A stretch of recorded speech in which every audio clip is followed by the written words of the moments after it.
Mr. President, I would not rule out the chance to preserve a nucleus of human specimens. It would be quite easy. At the bottom of some of our deeper mine shafts. This is Christopher John Björknes. It is May 5th, 2024. The highly talented filmmaker Stanley Kubrick was a Kabbalist and a Freemason, and he incorporated a lot of Kabbalistic lore and Kabbalistic beliefs and Kabbalistic plans and practices into his films as an obvious form of predictive programming and sympathetic magic. And Dr. Strangelove is a prime example of this. For those of you who are not familiar, it was a movie put out, I think, 1964, talking about mutually assured destruction of nuclear warfare between America and the Soviet Union. And this is brought about through something called the Doomsday Machine, whereby Russia and America annihilate one another. And the Soviet Union utilizes nuclear bombs that are salted with cobalt so that they produce cobalt-60, which then has a longer half-life than the radiation normally produced by thermonuclear weapons, and therefore it serves to wipe out life on the surface of the Earth.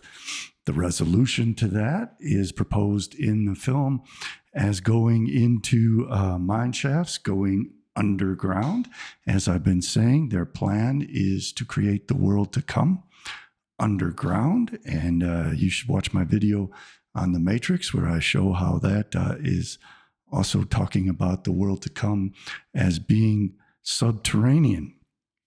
And there's also a lot in this film that is very pertinent to what is happening today between America and Russia, how Russia is planning to put nuclear weapons onto satellites into outer space. Cobalt-60 bombs would be most effective if they were launched up into outer space. A lot of people are worried about EMPs, which is a real concern, but an even greater concern is if Cobalt-60 thermonuclear weapons were put up into the upper atmosphere and outer space and detonated. It would seed the whole atmosphere with Cobalt-60 that would settle on the Earth and potentially destroy almost all life on the surface. And this is planned to take place as a certain remnant of humanity in the hundreds of thousands, as the film portrays. There were 600,000 Israelites in the Exodus who left Egypt. So their plan is to preserve a remnant of 600,000 Jews in the mine shafts, in the caves, in the subterranean world of the troglodytes, so that as we are wiped out by nuclear war, potentially thermonuclear war involving Cobalt-60, it'll involve, already has been involving biological warfare and chemical warfare, and we're at the precipice of all this taking place. And at the same time, we have psyops being run in the alternative media, which are falsely claiming that nuclear weapons are fake. These only appear to Westerners as the Chinese, Russians, and North Koreans advance their hypersonic missile systems to destroy us. So they are clearly siding with our enemies against us and trying to mislead Americans into believing that thermonuclear weapons are fake and are not real, so that we no longer develop our nuclear arsenals, so that we abandon them, let them go to rot. Another aspect of these psyops in the alternative media is to claim that directed energy weapons are mounted on satellites and are being used to start fires around the world, so that we turn against NASA and our satellite engineers and satellite systems in the West, and so that we don't develop satellite-based platforms for directed energy weapons to shoot down the hypersonic missiles, which have been developed in Russia and China, partially, especially in China, with stolen American espionage that our traitorous government has allowed them to take and utilize for the weaponry against us. The alternative media is claiming that NASA is our enemy so that we get rid of NASA and so that we don't create a Star Wars system of satellite-based directed energy weapons lasers to shoot down these thermonuclear weapons in outer space, both as intercontinental ballistic hypersonic missiles and also as satellite-based nuclear weapons, which can serve as EMPs, but also serve to disperse cobalt-60 to exterminate all humanity above the surface of the Earth. And the alternative media is telling us that the West should never pursue these directed energy weapon systems because they'll be utilized against us when they are absolutely necessary in order to create a deterrence to intercontinental ballistic hypersonic missiles. And it will be our only defense. And that only defense will have to employ artificial intelligence to calculate when the system of mutually assured destruction should be launched on the Western side, and it will be done by computers with artificial intelligence. And this also appears in the film Dr. Strangelove. So we have in Dr. Strangelove the Kabbalistic concepts of mutually assured destruction, which appear in the Midrash for Leviticus 13:3, where it talks about, in cryptic form, the East as the behemoth and the West as the Leviathan, and how these two monsters will mutually consume each other to bring about the time to come, the world to come, in which the remnant of Jews who are going to be in their Noah's Ark underground will survive this great contest as a sporting match and will watch us mutually consume and destroy and exterminate each other. And that is the theme of Dr. Strangelove, and this is portrayed in a very sexual way as an orgasmic effect in which the hydrogen bomb is dropped by America on the Soviet Union, which triggers their doomsday machine to annihilate all of humanity. Now, I'm going to go through several clips from Dr. Strangelove. I'm going to show Dr. Michael Lightman's Kabbalistic perspective on thermonuclear war, and I'm going to show a Zionist rabbi's perspective on the fact that Israel should maintain nuclear hegemony in the Middle East and nuclear supremacy against its neighboring enemies. Now, this is a very interesting policy that Israel has. It created both the Samson option and this means of preventing all of Israel's expressed enemies from ever developing nuclear weapons. So for the Gentiles, we have a system of mutually assured destruction in which the Goyim are slated to consume and exterminate each other, which has been a plan for 1,500 years and actually 2,500 years, because Behemoth and Leviathan appear in the book of Job as what is today the East and the West, destroying one another and leaving behind a remnant of hundreds of thousands underground. And I'm going to go through and I'm going to explain all about the Martians. The Martians were a group of Hungarian Jewish communists who were steeped in the communism that arose in Hungary with Bela Kun and the Red Terror. Leo Szilard was one of these Hungarian Jewish communist Martians, as they called themselves, who worked and wrote a letter that Albert Einstein gave to President Roosevelt, initiating the Manhattan Project, which was run by a Jewish gentleman named Robert J. Oppenheimer, who was a communist and who wanted to ultimately give this technology to the Soviet Union so that the system of mutually assured destruction could be implemented. And he also set about to sabotage America by preventing America from developing Edvard Teller, another one of the Hungarian Jewish Martians. Edward Teller's H-bomb from being developed in the U.S. while it was being developed in the Soviet Union.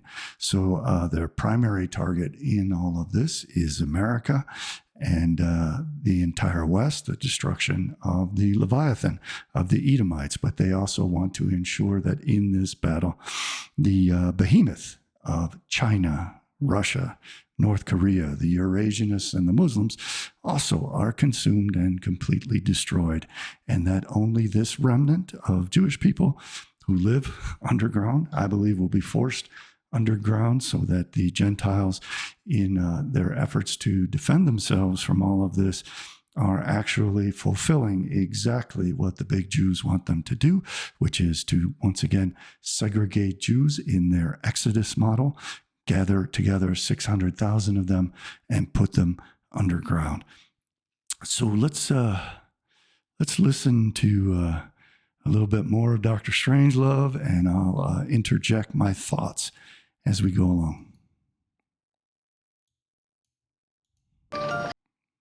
Mr. President, I would not rule out the chance to preserve a nucleus of human specimens.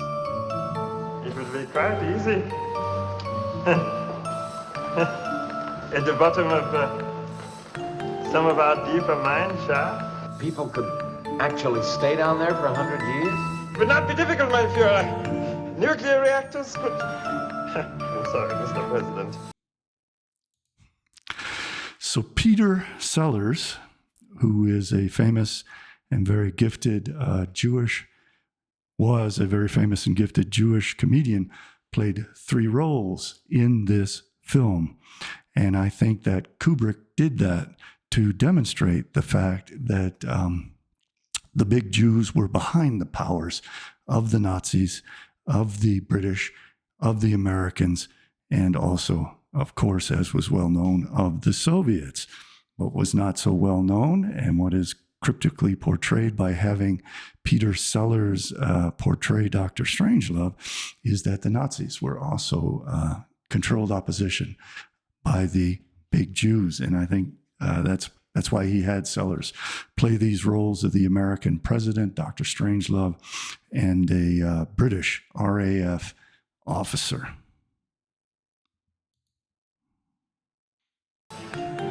Nuclear reactors could provide power almost indefinitely. Greenhouses could maintain plant life. Animals could be bred and slaughtered. The animals that can be bred and slaughtered, according again to this Midrash in Leviticus, as well as numerous Talmudic passages and Cabalistic passages, that food source is going to be Leviathan and Behemoth, meaning the Gentiles of the East and the West. They are to be those animals who are slaughtered and consumed as food by the remnant, which is subterranean, underground troglodytes. But I would guess almost indefinitely.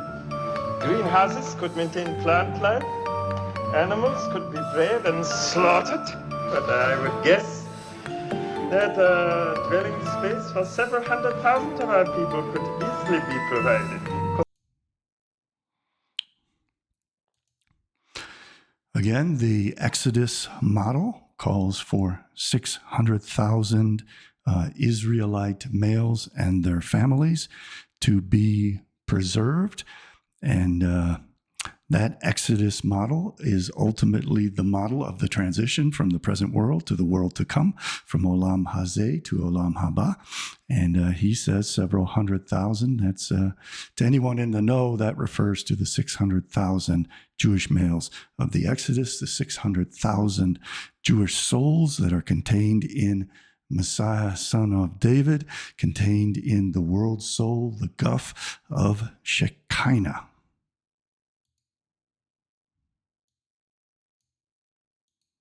Space for several 100,000 of our people could easily be provided. Of course, it would be absolutely vital that our top government and military men be included to foster and impart the required principles of leadership and tradition.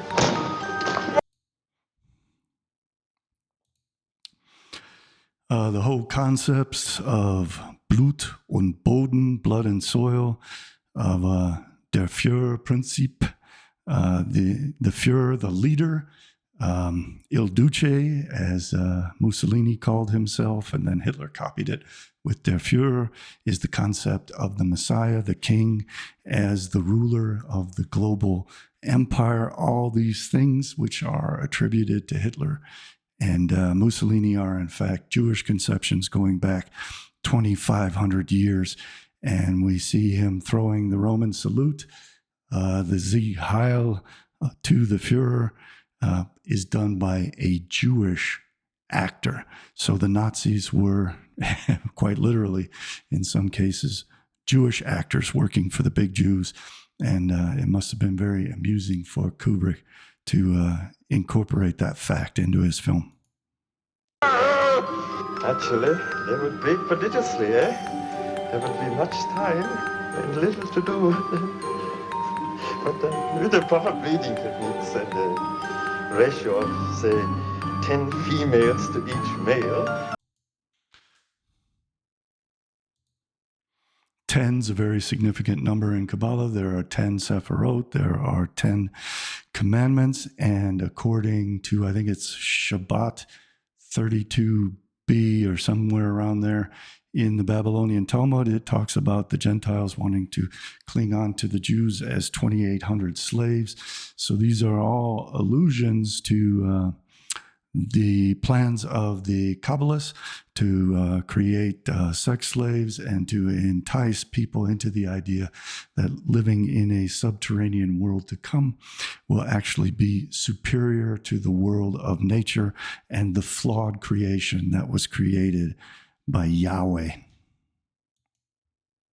The surface of the earth will be as dead as the moon.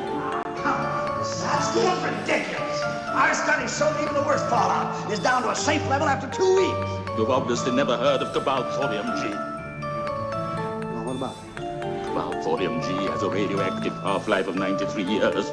If you take, say, 50 H-bombs in the 100 megaton range and jacket them with Cabal-Thorium-G, when they are exploded, they will produce a doomsday shroud, a lethal cloud of radioactivity which will encircle the Earth for 93 years. What a load of commie bull. I mean, after all.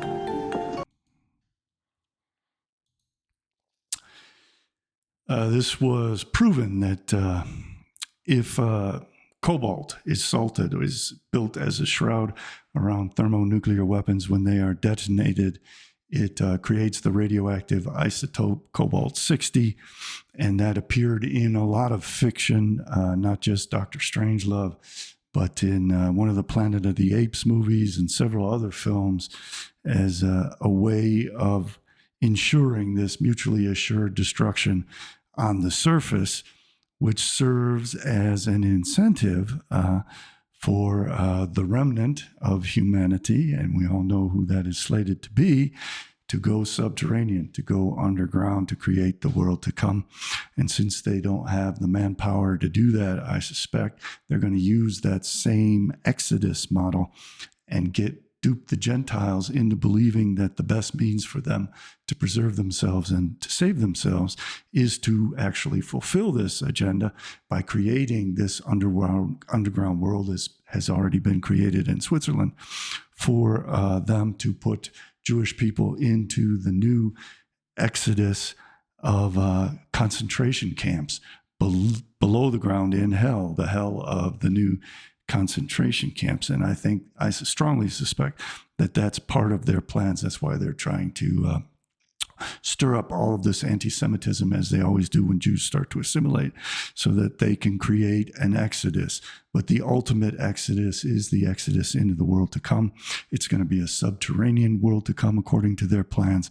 So they have to dupe the Gentiles into thinking that they are going to defeat Jewry by forcing them to live underground in concentration camps, when that will actually create for the Jewish people, just as forcing them to Palestine created the fulfillment of their 2,500-year dream to take the Canaanites' land and Palestine as their own in the name of fighting them. They got the Nazis to accomplish that feat for them. They're going to do the same thing in the name of fighting them. They're going to ask the Gentiles to drive Jewish people so that they are contained in an underground world. And in that way, the Gentiles themselves will create the world to come and render it safe for the big Jews to then trigger the mutually assured destruction system that was created by Jewish people. Almost every single person involved in it was Jewish. Most of those were also communists and Zionists. So that is what is being portrayed in the film. I mean, after all. Afraid I don't understand something, Alexei. Is the Premier threatening to explode this if our planes carry out their attack? No, sir. It is not a thing a sane man would do. The Doomsday machine is designed to trigger itself automatically. But surely you can disarm it somehow? No, it is designed to explode if any attempt is ever made to untrigger it. Automatically? It's an obvious So here we go. They're setting the stage for artificial intelligence. This is very Kabbalistic. The Old Testament opens in Genesis with the story of the gods fearing that Adam and Eve will become gods themselves through consuming knowledge, and that the sentient, intelligent beings that the gods, the Elohim, created, then become a threat to kill off the gods themselves and take their place. And in Kabbalah, this becomes human beings consuming that ripe fruit that the gods forbid them to eat of the tree of knowledge. They gain the wisdom and the knowledge of chaos offered to them by Satan in the form of the serpent. And then they gain the intelligence and the ability to reach the gods, to ascend the Tower of Babel, and to kill off the gods and replace them. This is then replaced by human beings themselves, desiring, once they become gods, to create intelligent, sentient beings in the form of artificial intelligence. And everybody's warning us about the threat of artificial intelligence. One of the greatest threats of artificial intelligence is the fact that the Russians and the Chinese have developed very fast hypersonic missile systems, intercontinental ballistic missile systems, in which they can launch a nuclear attack, an aggressive nuclear attack against the West, and the West will have no defenses. The only defenses that could be developed would be satellite-borne, laser beam-directed energy weapons platforms that could then shoot down these hypersonic missiles. It will be very difficult to shoot them down, even with anti-missile hypersonic missiles. So they are subverting through their alternative media. They're telling us that NASA's our enemy, that there is no outer space, that satellites are fake, and that if they are real, then they're utilized for these directed energy weapons to set forest fires and to kill us off, when in fact that will be our only means of defending ourselves. So the communists have set up their controlled alternative media to mislead us into believing that these nuclear weapons are fake, and that satellites are our enemy, and that directed energy weapons are our enemy. But the defense mechanism that the United States and the West requires is directed energy weapons platformed on satellites to be able to shoot down these intercontinental ballistic hypersonic missiles.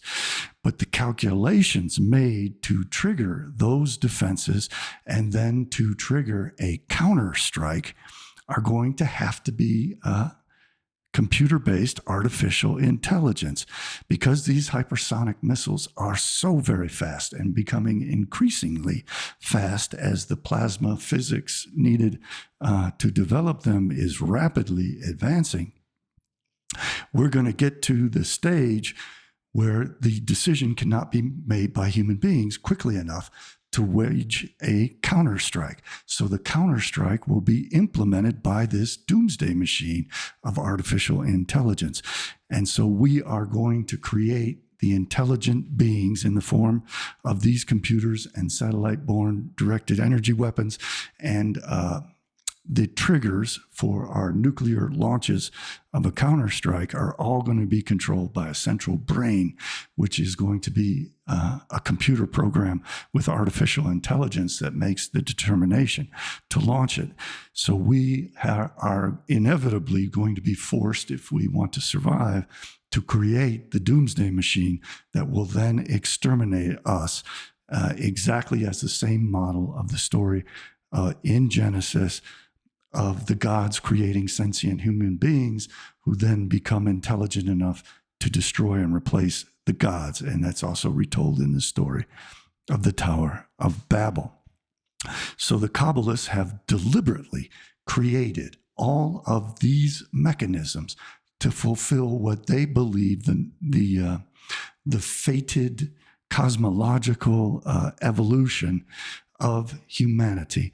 And they believe that that entails the destruction of all Gentiles through mutually assured destruction, in which the Leviathan and the Behemoth exterminate each other and then serve as a food source for subterranean remnant of 600,000 Jews who then live in the world to come beneath the surface. And all of the organic life forms on the surface of the earth are destroyed by blocking out the sun, scorching the sky, filling the sky with sulfur, brimstone, setting fires on the earth to turn the earth into hell, to torture all of the Gentile populations. Part of the conception of the scapegoat is that the scapegoat has to suffer to take on the burden of the punishment of the sinners. The Israelites are the sinners, therefore they are putting Gentiles as their scapegoats through hell, so that the pharmakos, the scapegoat, has his beard plucked out, has his hair pulled out, is spit upon, and endures the tortures of hell as the punishment for the Israelites. And that cleanses them so that they obtain their redemption. And then when the Gentiles are slaughtered as a sacrifice to the gods then consume all the souls of the Gentiles, impart them into the Jewish people. And then the Jewish people are resurrected in a new androgynous immortal form in the world to come, beneath the ground, where their god Seth, who shuns the sun god Ra, will dominate and provide this new world to come of the hell of the subterranean world.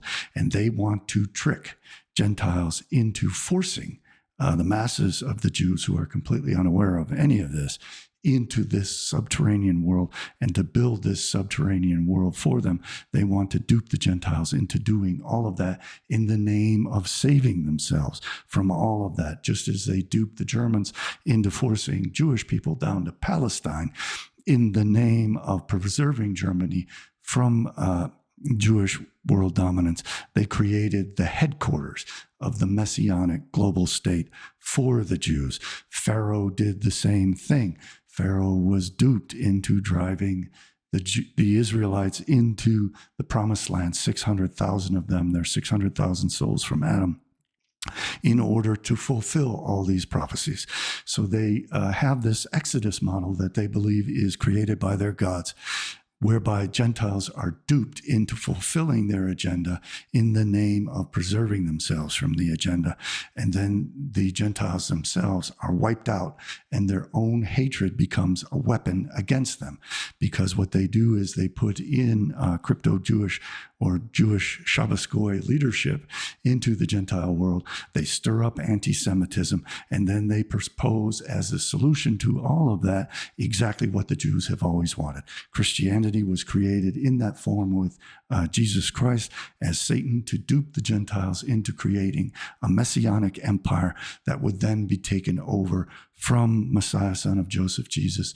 He would be killed together with the Gentiles, and then the empire would be handed over to Messiah, son of David, and he bears the 600,000 souls of the entire Jewish people, and then their God, Shekinah, will have them rule all of those people in the subterranean world of hell. Trick, Mr. President, we're wasting valuable time. Look at the big boy. They're getting ready to clobber us. But this is absolute madness, Ambassador. Why should you build such a thing? There were those of us who fought against it, but in the end we could not keep up with the expense involved in the arms race, the space race, and the peace race. And at the same time our people grumbled for more nylons and washing machines. Our doomsday scheme cost us just a small fraction of what we've been spending on defense in a single year. But the deciding factor was when we learned that your country was working along similar lines, and we were afraid of a doomsday gap. This is preposterous. I've never approved of anything like that. So this is how we are being set up to create this doomsday device to allow artificial intelligence to gain the ability to exterminate us. The Russians are threatening to put nuclear weapons up on satellites, both as EMPs and potentially as cobalt-bearing dirty bombs that will spread cobalt-60 throughout the atmosphere, killing off all or nearly all organic plant and animal life on the surface of the earth. And they have developed these hypersonic missiles, which compresses the time in which decisions have to be made to such a short span of time that it will have to be regulated by the artificial intelligence of computers that create this doomsday system in which a counterstrike will be triggered by, not by the decisions of human beings, but by the decisions of artificial intelligence. And obviously a computer can be programmed to do that, even if there is no rational basis for it. But we are forced into that situation since the Russians are going to put nuclear weapons on satellites up into outer space. And since the Russians and the Chinese have developed these hypersonic missiles and are giving the technology to Israel and to North Korea, the West will be forced to put directed energy weapons on satellites into space to counter it. And they will also be forced to create a doomsday mechanism of counterstrike that will be triggered by artificial intelligence. So all of this has been completely artificially manufactured in fulfillment of this 2,500-year plan to have Leviathan and Behemoth exterminate one another and leave behind a remnant of Jewish people underground. Our source was the New York Times. Dr. Strangelove, do we have anything like that in the works? A moment, please, Mr. President. Under the authority granted me as Director of Weapons Research and Development, I commissioned last year a study of this project by the Bland Corporation. So we have the crypto Jew, Peter Sellers, portraying a Nazi.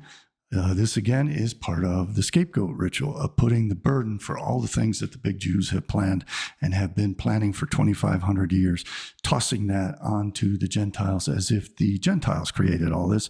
But as I'm going to show you after we get through these clips, this entire system from beginning to end has been generated by Jewish people, primarily Zionists and communists.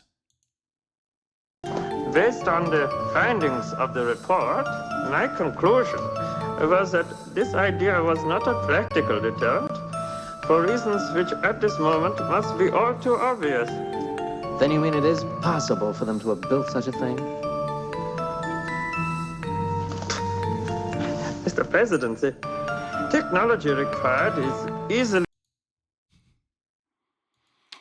So you saw that Mr. President is Peter Sellers, the crypto Jew, portraying the U.S. president, and Peter Sellers, the crypto Jew, portraying the Nazi scientist, and he also plays the character of a British RAF officer. And this is the sympathetic magic of allowing Jewish people like Esther, like Joseph, like Daniel, to rule behind the throne of the Gentiles and trick the Gentiles into killing themselves off in the name of fighting the Jews. Within the means of even the smallest nuclear power, it requires only the will to do so. But how is it possible for this thing to be triggered automatically and at the same time impossible to untrigger? Mr. President, it is not only possible, it is essential. That is the whole idea of this machine, you know. Deterrence is the art of producing in the mind of the enemy the fear to attack. And so, because of the automated and irrevocable decision-making process which rules out human meddling, the Doomsday machine is terrifying, it's simple to understand, and completely credible and convincing. Gee, I wish we had one of them doomsday machines, Tainty. But this is fantastic, Strangelove. So we have been set up to create the Doomsday Machine, and we also have the communists controlling all our alternative media with their flat earth psyop to get us to defeat ourselves in this situation, to not develop satellites, to not develop directed energy weapons, to not develop hypersonic missiles to counter the Russians and the Chinese, and to abandon our nuclear program. And they concurrently run the psyop that nuclear weapons are fake and that everything NASA does is fake because there is supposedly no outer space. So these are communist controlled psyops to dupe the West into subverting its own interests. And you'll see that the same people that promote all of this also promote Vladimir Putin and say that the communists, the Russians and the Chinese will save the West by exterminating the West because the West has become so degenerate that the only resolution is for us to give up our lives. How can it be triggered automatically? Well, it's remarkably simple to do that.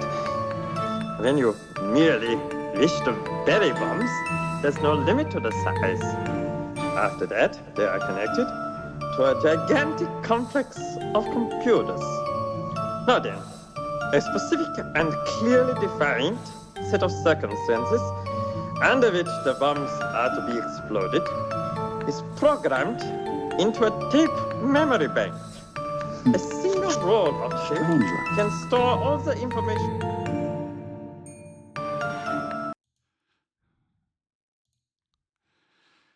So there we have it. This now is the new reality, and it won't be cobalt-shrouded bombs placed underground.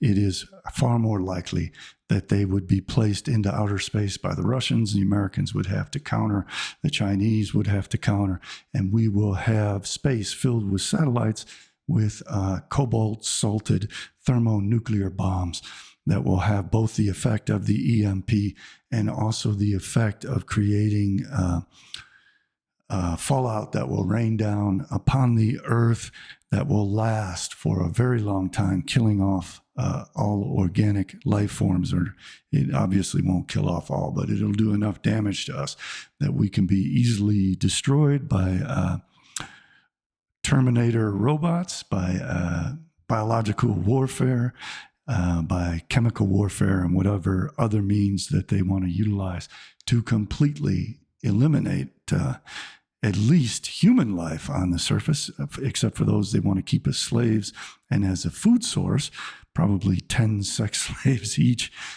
in their underground Noah's Ark of the world to come. And again, all of this appears in Dr. Strangelove. This is AI. This is a computer that will make the decision to trigger the Doomsday bomb system to exterminate surface humanity.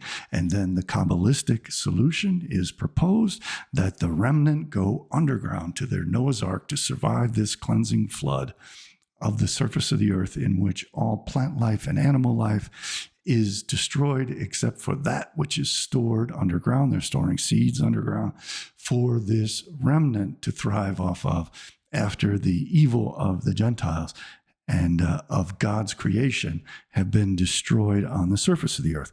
They believe that creation is flawed, that creation is filled with the shattered shards of the Cabalistic vessels, and that this has to be cleansed so that the light of shining darkness can shine through.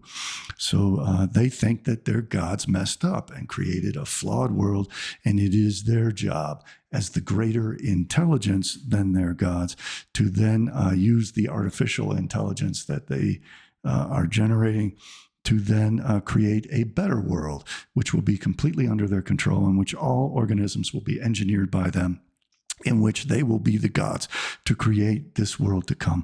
It will be a subterranean world, and it will be lit by the black sun at the core of the earth, which is hell.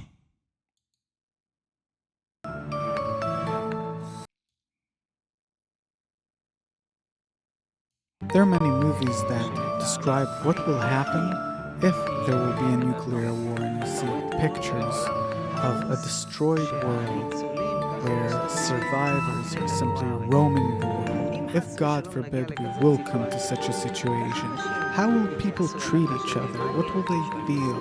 Will they eat each other like cannibals or what? Of course, it'll no longer be people, but animals. The only thing that they'll want is to simply exist and suffer less. That was a very prominent Kabbalist, Dr. Michael Lightman, and I found it very interesting that they interject the idea that human beings will be turned into animals, not only animals, but cannibalistic animals. Pardon me. There are around 10 different civilizations, but I'd like to focus on two main ones. There are around 10 different civilizations, but I'd like to focus on two main ones. They're in constant conflict, the Western and East Asian Chinese civilizations. What do you understand by them? When you hear this, as a Kabbalist, there is some conflict, different values. What forces do you think are acting there? What happens between them?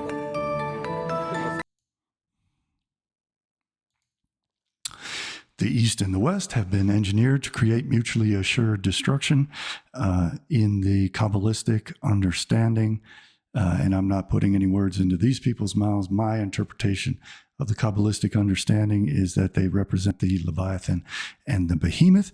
The Leviathan is the Edomites with the materialistic soul and the spirit of Joseph, of Manasseh and Ephraim, of the material world. They have material souls that derive from Satan, from Samael, who injected those material souls into Eve when Eve copulated with the serpent in the Garden of Eden to produce Cain, the progenitor of the Gentiles, who now have this intellect that pursues knowledge, science, technology, and materialism.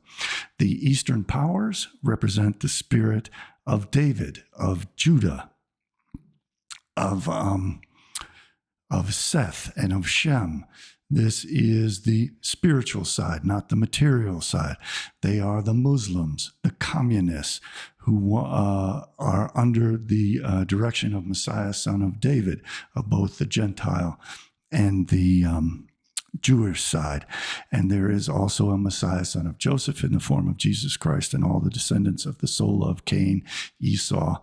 All of the Edomite powers of the West are under the rule of Messiah, son of Joseph, on both the Gentile side and on the Jewish side, who is represented on the Jewish side by Benjamin Netanyahu, and on the Gentile side by Donald Trump and others. Again, this soul can be divided and appear in several different people, even at the same time, just as the 600,000 souls of the Jews has been divided among the tens of millions of Jewish people. Well, we'll say as a Kabbalist, there's some conflict, different values. What forces do you think are acting there? What happens between them?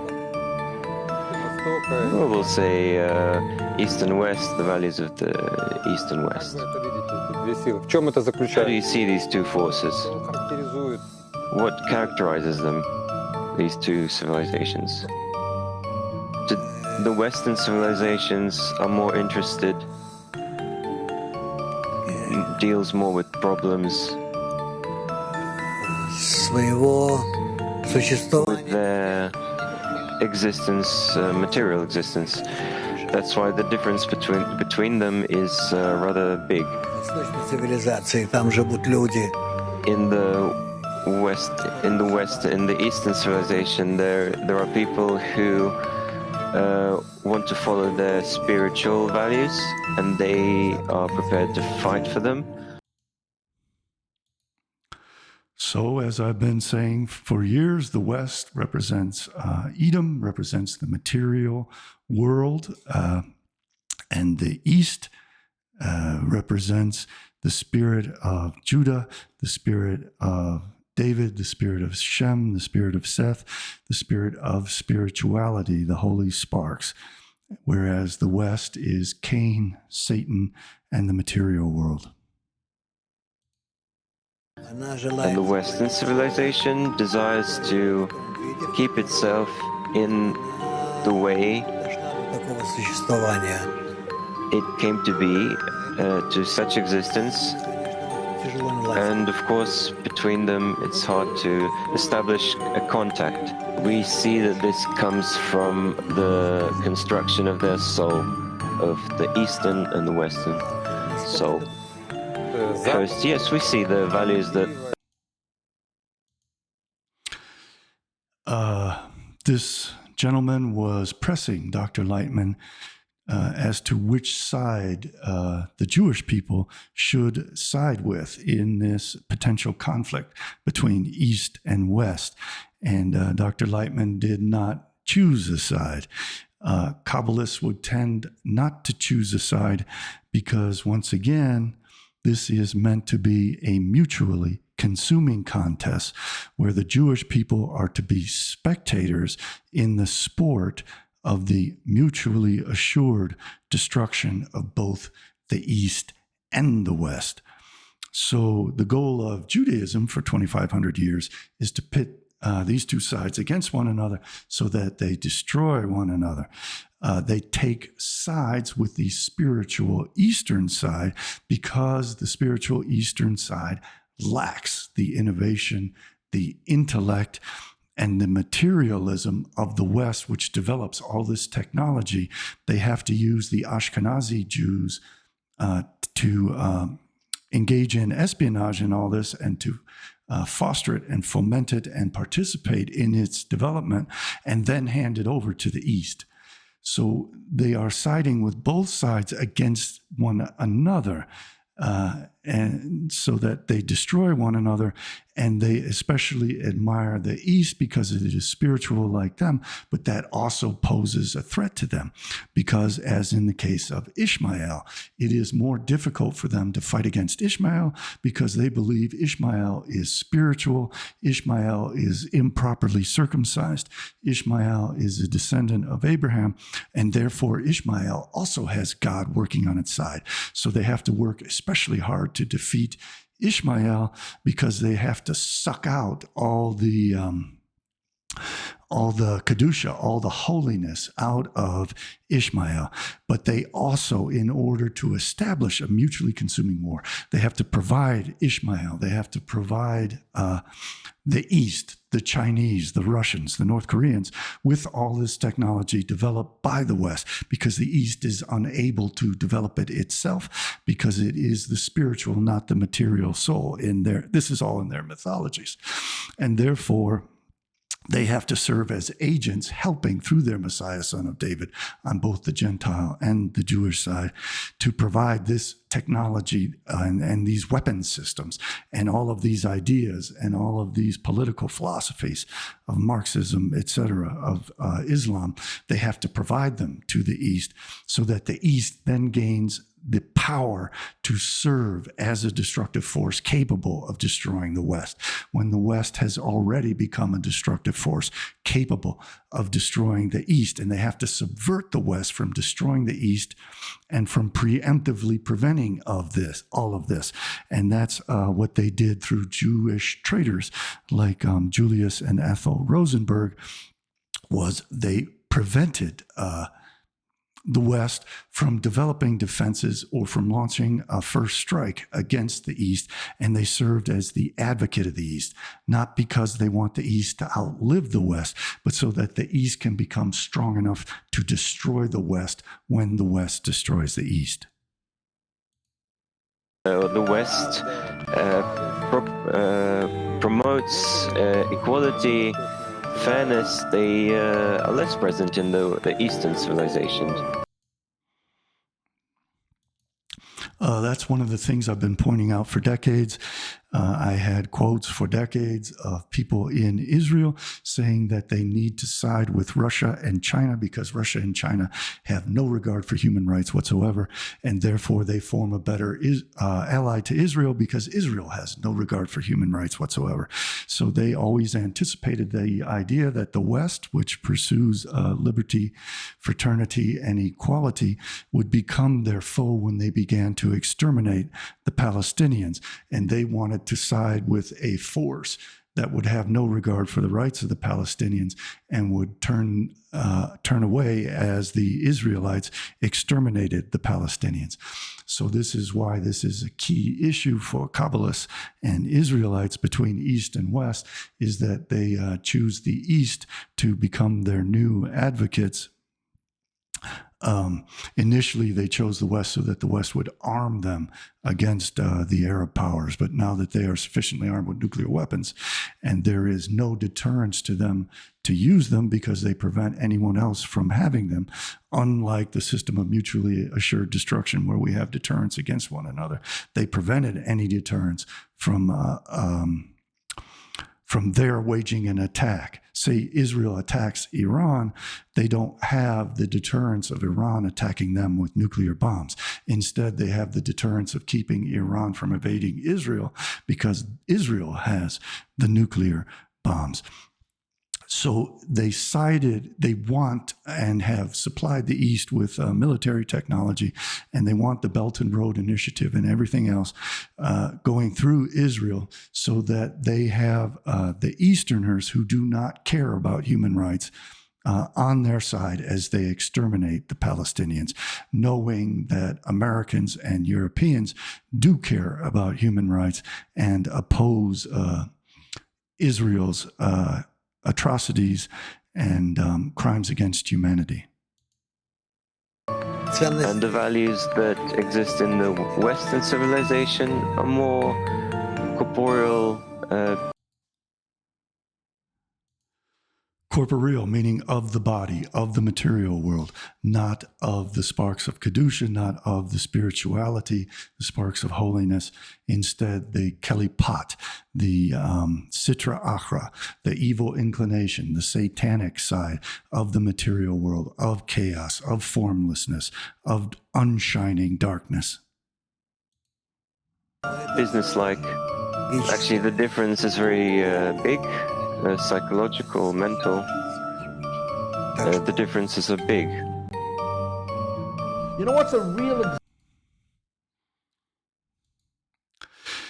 So now we're going to get into this hypocrisy of the fact that Jewish people created the system of mutually assured destruction in which the Leviathan and the Behemoth would completely annihilate one another and exterminate one another from existence, leaving behind a remnant of Jews, as has been the plan for 2,500 years.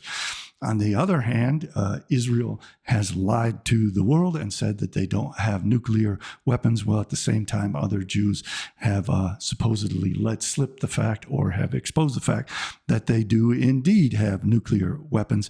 And Edvard Teller, one of those Hungarian Jewish Martians, helped David Ben-Gurion to develop what was to become the Samson option, in which Israel developed enough nuclear weapons in order to bring down humanity, in their view, by launching these nuclear weapons on the capitals of Europe, especially on Rome, Berlin, London. And so the Israelis maintain a deterrence against everyone else from ever causing Israel to fall, no matter what Israel does, such as exterminating the Palestinians. But there is no deterrence from Israel utilizing these nuclear weapons against any of its neighbors. Israel has no deterrence from launching nuclear weapons on Iran. Israel has no deterrence from launching weapons against Jordan or Lebanon or Syria or Egypt. They can do so with impunity without having to fear mutually assured destruction. So Israel has carte blanche nuclear supremacy and nuclear hegemony in the region. So we see this double standard whereby Gentiles are forced into deterrence in pursuit of mutually assured destruction. But Israel is pursuing nuclear hegemony and preventing any deterrence against it from utilizing its nuclear weapons. It can utilize its nuclear weapons with impunity without fear of a nuclear counterstrike.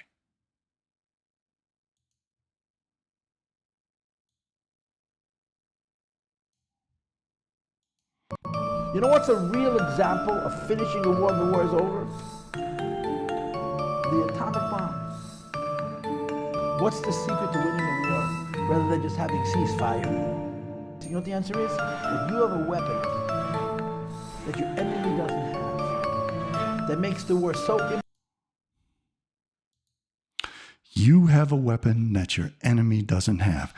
When the United States had the atomic bomb, Jewish people, Jewish communists primarily, ensured that the enemy would also have that bomb, so that Gentiles, if they went to war in this way, would exterminate one another, mutually destroy one another.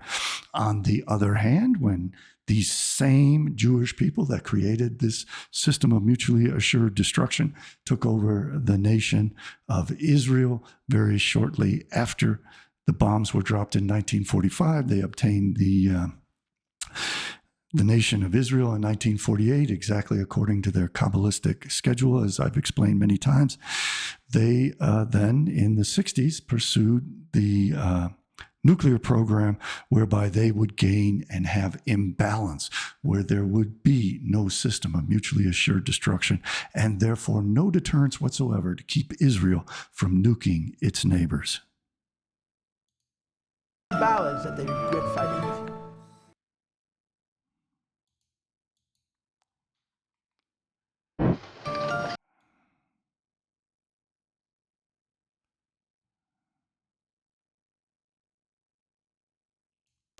You know what's a real example of finishing a war when the war is over?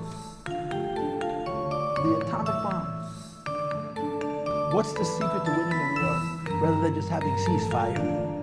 You know what the answer is? That you have a weapon that your enemy doesn't have, that makes the war so imbalanced that they regret fighting with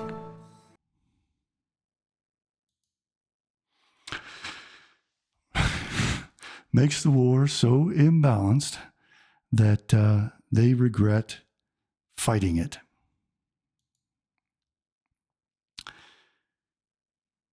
So you see that they insist that America open its borders, Europe open its borders. Well, Israel tightly restricts who enters Israel and becomes a citizen so that they can gain a demographic advantage and make it an ethno-state, a Jewish ethno-state.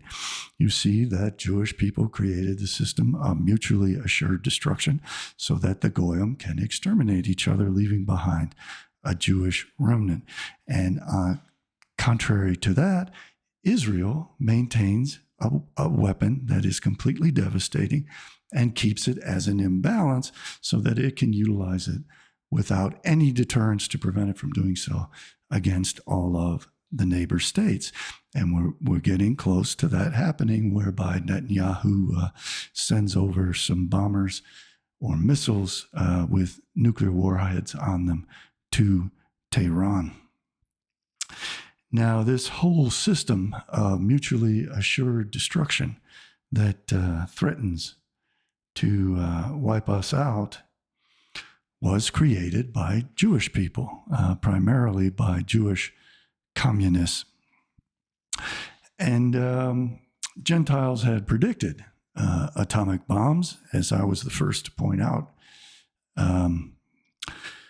S. Tolver Preston anticipated the atomic bomb and gave the mechanism whereby it could be created in 1875. Gustave Le Bon talked about it in 1903 and how devastating it would be. And H.G. Wells coined the term atomic bomb and wrote novels about it at the same time that Albert Einstein was saying it was impossible. There was a German physicist who created the fission chain reaction, which made the nuclear bomb possible. Gustave Le Bon figured out that radioactive decay happens slowly, and therefore atomic energy can't be released at his time fast enough to create an atomic bomb. But if a mechanism was ever found to release all of the atomic energy in a very short span of time, it would create an atomic bomb. And Otto Hahn, a German physicist, discovered those chain reactions, that they were practical and they were real. And then his associate, who was a Jewish woman, Lisa Meitner, then started pushing hard. Hey, we got to develop this as an atomic bomb, and ultimately to use it as an atomic bomb to exterminate the German people. And she kicked off that atomic research. Then the Gentile Enrico Fermi got involved in it. But what really, really sent it flying and made it practical and made it real by 1945 were these Hungarian Jewish communist Martians. The Martians, Hungarian Marslakok, is a term used to describe a group of prominent scientists, mostly but not exclusively physicists and mathematicians of Hungarian Jewish descent who emigrated to Europe, from Europe to the United States in the early half of the 20th century. Leo Szilard, who jokingly suggested that Hungary was a front for aliens from Mars, used this term. And these Martians included John von Neumann, Edvard Teller, and many of the other prominent ones. Eugene Wigner was another very important one who helped with that Einstein-Szilard letter, which Szilard wrote to President Roosevelt, instigating the Manhattan Project, which was led by the communist Jew Robert J. Oppenheimer. So John von Neumann was one of the Martians. He was a Hungarian Jew. And he created the system of mutually assured destruction as opposed to proportional response. He proposed that if the Russians made any move that indicated that they were going to use nuclear weapons against the United States should launch everything against the Russians. And that would guarantee against the Soviets. That would guarantee that the Soviets would launch everything they had against America. Now, it was Jews who created the atomic bomb, and then Teller proposed the hydrogen bomb in the U.S., and then it was Jews, traitorous communist Jews, who gave that technology to the Soviets. It was traitorous communist Jews especially from Germany, who created the Soviet Union, who sent Trotsky and Lenin in. Trotsky was full-blooded Jewish. Lenin was partially Jewish, to create the Soviet Union, to create the enemies of the West. And they established this entire system whereby we mutually exterminate each other. And a prominent figure in that was the Hungarian Jewish Martian, John von Neumann. It's important to note that Mars is Gevurah on the Kabbalistic tree of life. It is the seat of temptation, judgment, accusation, and punishment, the seat of Satan.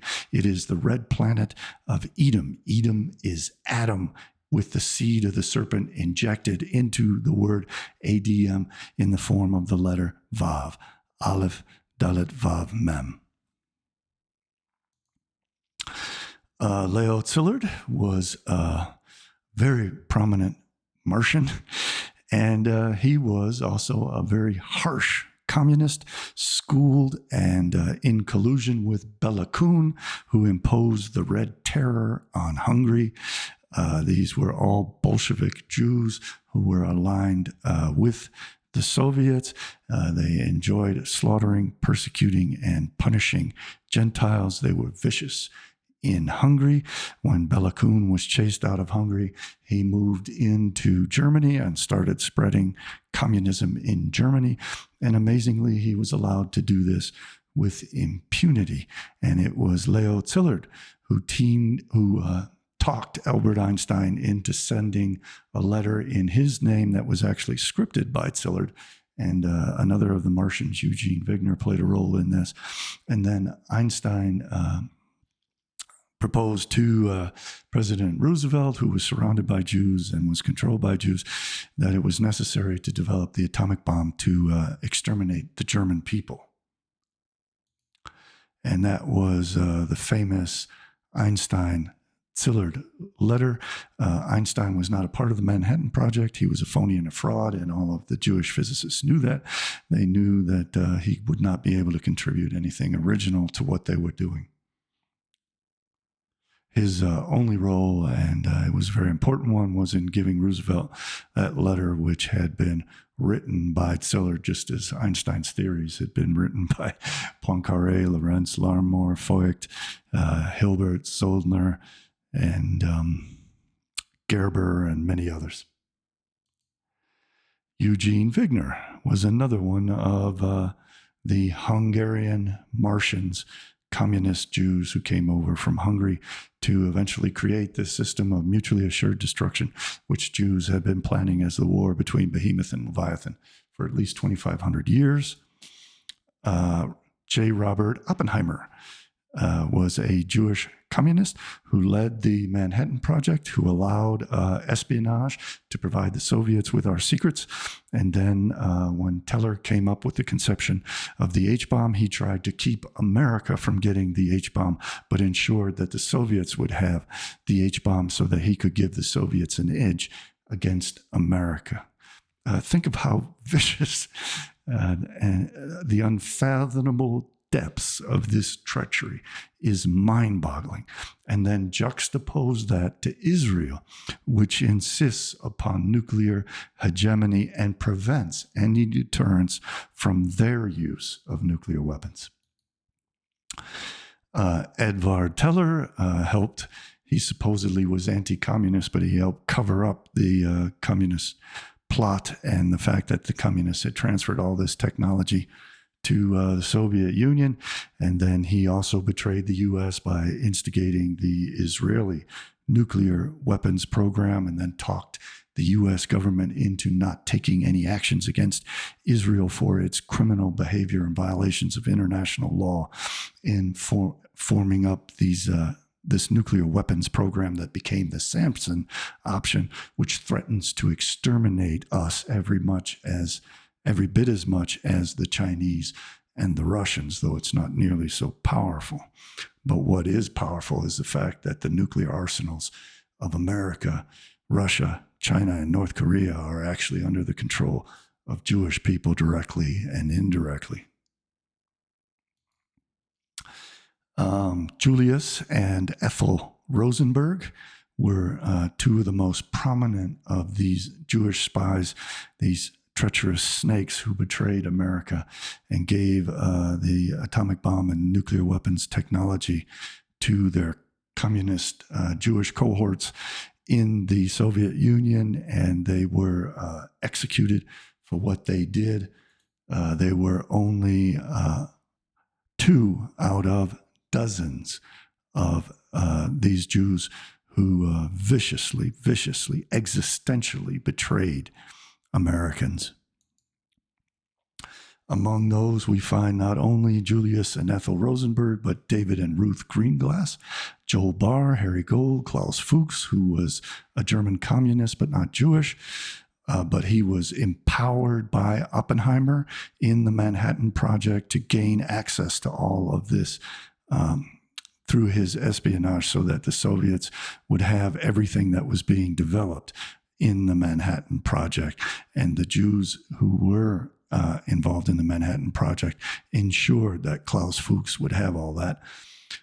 Max Eilcher, Abraham Brothman, Morris and Lorna Cohen, Seville Sachs, Theodore Hall, William Pearl, L. Sarant, Sidney Weinbaum, Morton Sobel, Miri Moskowitz, David Lilienthal, Andrew Roth, Robert Oppenheimer, Stepe Mesaros, a.k.a. Steve Nelson, Elizabeth Zubina, a.k.a. Lisa Rosenzweig, Scientist X, Joseph W. Weinberg, Theodore Elvin Holzberg, a.k.a. Theodore Hall, etc., etc., etc. Again, the Soviet Union itself was created by the Marxist Jews, Karl Marx, Jacob Schiff, Leon Trotsky, and countless others. The commissars were almost all exclusively Jewish.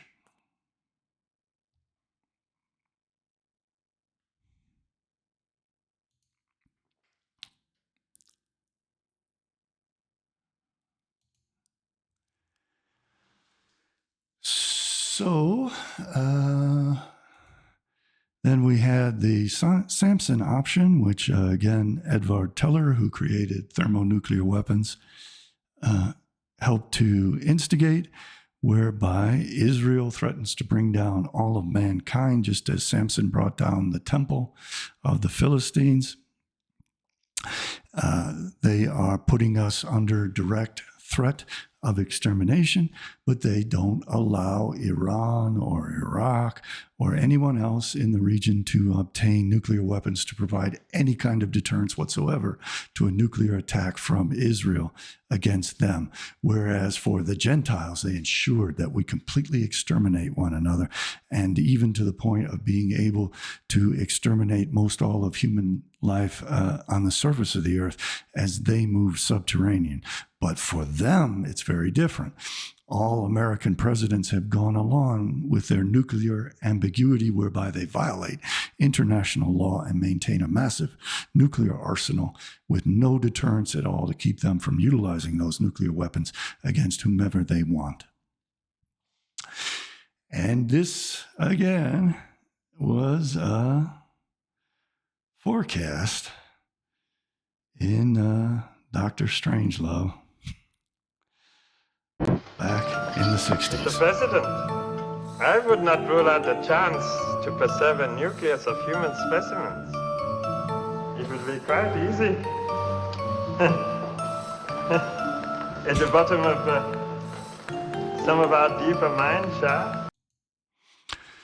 So if you see large numbers of Jewish people going underground, you see underground cities being built, you can pretty much be assured that nuclear war is about to happen, and that chemical, biological warfare is about to happen.